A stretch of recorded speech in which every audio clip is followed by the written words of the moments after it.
सौगंध मुझे इस मिट्टी की, मैं देश नहीं मिटने दूंगा,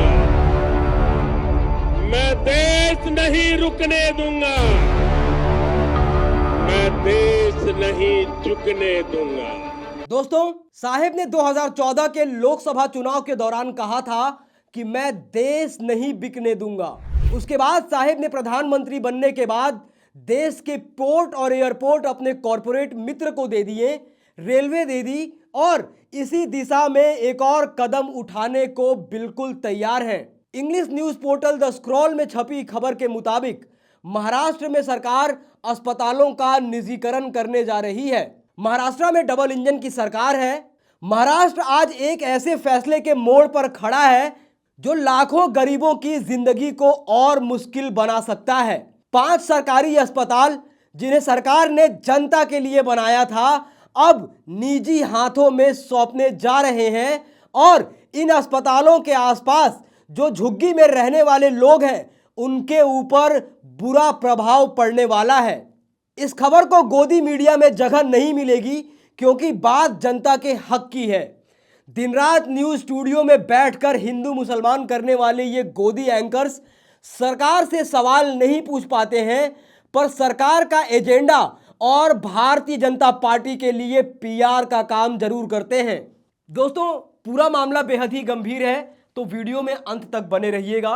पर वीडियो में आगे बढ़ने से पहले अगर आप चैनल पर पहली बार आए हैं तो चैनल को अभी सब्सक्राइब करें और बेल आइकॉन दबा दें ताकि चैनल से जुड़ी तमाम जानकारी आपको मिलती रहे। द स्क्रॉल में छपी खबर के एक मुताबिक महाराष्ट्र के 5 सरकारी अस्पतालों का निजीकरण सरकार करने जा रही है, जिससे कि झुग्गी में रहने वाले लोगों पर इसका बड़ा असर देखने को मिलने वाला है।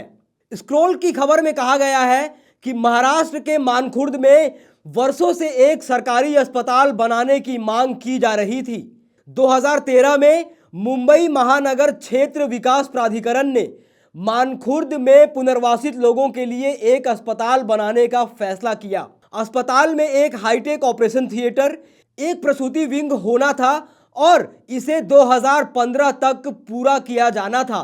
10 साल की देरी के बाद अस्पताल लगभग बनकर तैयार हो गया है और इसे नगर निगम को सौंप दिया गया है। लेकिन मामला यहां फंस जाता है। कर्मचारियों और धन की कमी के कारण बृहन मुंबई नगर निगम अस्पताल को चलाने के लिए एक निजी संगठन को सौंपने की प्रक्रिया में है। मानखुर्द का जिसे सालों की मेहनत और जनता के टैक्स के पैसों से बनाया गया, वो अब निजी कंपनी के हवाले होने जा रहा है। कमाल की बात है दोस्तों, सरकार के पास सरकारी अस्पताल को चलाने के लिए पैसे और कर्मचारी दोनों ही नहीं है और इस बात का हवाला देकर अस्पताल को निजी हाथों में सौंपने की बात कही जा रही है।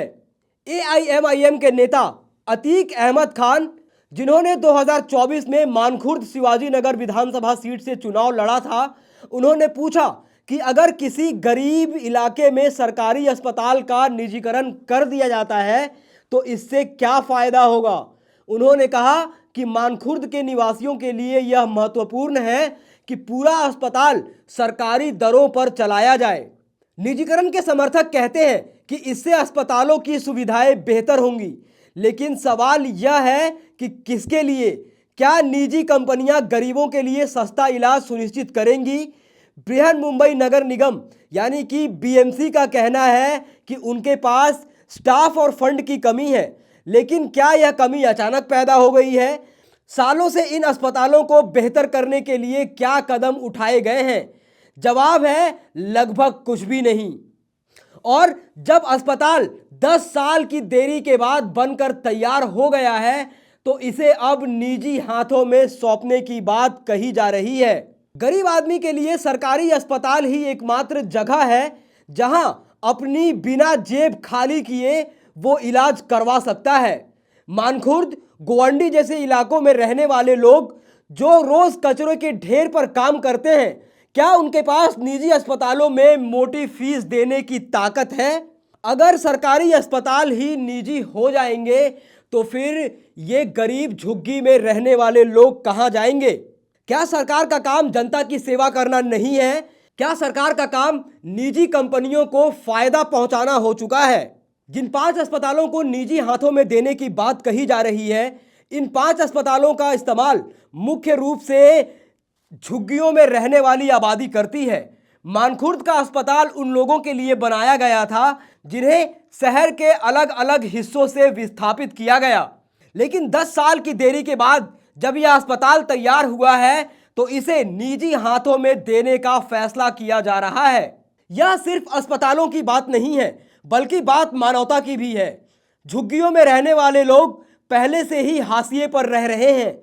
उनके पास ना तो अच्छा घर है, ना साफ पानी है, और अब इलाज का अधिकार भी धीरे धीरे छीना जा रहा है। अगर मानखुर्द में जो अस्पताल है, अगर ऐसे संस्थान निजी हो गए तो गरीबों के पास क्या बचेगा? स्क्रॉल में छपी खबर के मुताबिक नगर निगम ने अब तक 2 अस्पतालों को निजी हाथों में सौंपने के लिए टेंडर्स जारी किए हैं। एक बोरीवली में और दूसरा मानखुर्द में। बोरीवली में 490 बेड्स वाले श्री हरिलाल भागवती अस्पताल को 30 वर्षों के लिए निजी कंपनी को दे दिया जाएगा। स्क्रॉल द्वारा प्राप्त टेंडर्स के अनुसार निजी संगठन को नगर निकाय द्वारा निर्धारित दरों के अनुसार गरीब मरीजों के लिए 147 बेड आरक्षित करने होंगे तथा 343 बेड से वो निजी दरें वसूल कर सकते हैं। यानी कि एक तरह से सरकारी इंफ्रास्ट्रक्चर का इस्तेमाल करके प्राइवेट कंपनियां पैसा कमाएंगी और 490 बेड्स वाले इस अस्पताल में सिर्फ 147 बेड्स ही रिजर्व रहेंगे।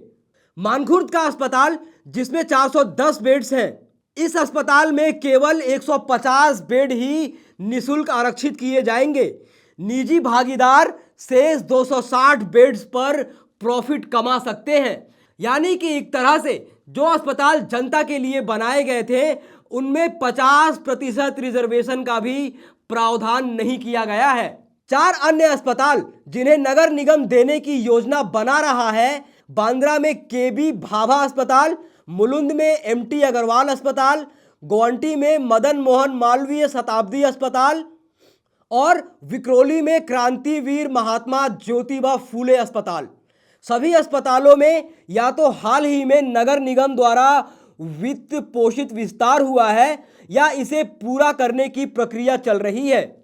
अपने 2020-21 के बजट में नगर निगम ने बोरीवली में भगवती अस्पताल के रेनोवेशन पर 592 करोड़ रुपए, एमटी अग्रवाल अस्पताल पर 457 करोड़ रुपए, गोवंडी में शताब्दी अस्पताल पर 500 करोड़ रुपए और बांद्रा भाभा के पुनर्विकास पर 287 करोड़ रुपए खर्च होने का अनुमान लगाया गया था। नगर निगम ने पिछले 4 वर्षों में अस्पतालों के लिए 1849 करोड़ रुपए की राशि आवंटित की है।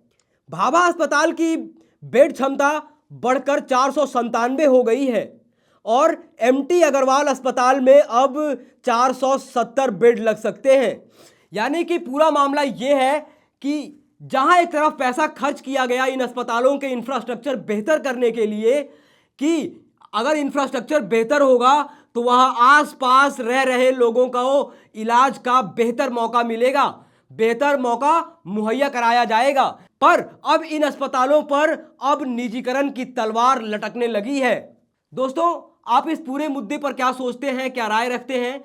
जिस प्रकार से इन अस्पतालों को जनता के पैसे से बनाया गया था, पर अब इन अस्पतालों को अब निजी हाथों में सौंपने की बात कही जा रही है, जिससे कि जो समुदाय हाशिए पर खड़े हैं उनके लिए और भी मुश्किलें बढ़ने वाली हैं।